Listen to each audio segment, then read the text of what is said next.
Ang ganda po ng araw, di ba? Ganda nga. Nagkasama sa Kapuso series na Meant to Be noong 2017 sina Barbie Forteza at Jack Roberto.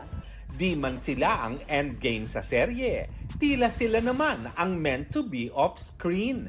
Ang on-screen chemistry ng Jack B naging real life.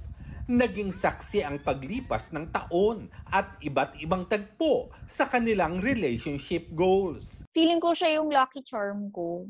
Kasi parang ever since naging kami, parang nagtuloy-tuloy din talaga yung magagandang opportunities ko. Very supportive nga raw sila sa achievement ng bawat isa. Tapos nagka-message ko pa rin siya. Kinukongrats ko nga sila. Sila na parang biglang skyrocket yung banda. Support ako sa nila ko yan. Napag-usapan na rin daw nila ang tungkol sa kasal. Pero napapag-usapan na ang kasal. Opo. Ang may bahay ko. Pero gaya ng ibang relasyon, may mga hamon din silang pinagdaanan. What was the most challenging, if there was any?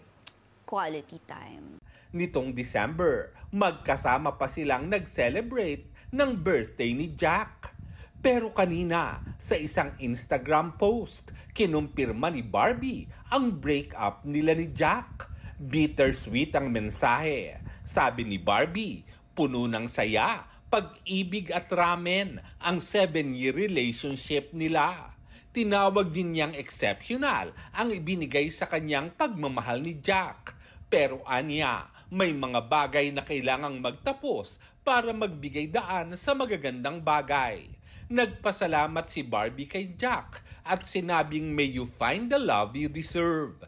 Hiling niya sa publiko ay pangunawa sa kanilang sitwasyon. Wala pang pahayag kaugnay nito si Jack. Para sa GMA Integrated News, ako si Lars Santiago, ang inyong saksi. Mga kapuso, maging una sa saksi. Mag-subscribe sa GMA Integrated News sa YouTube para sa iba't ibang balita.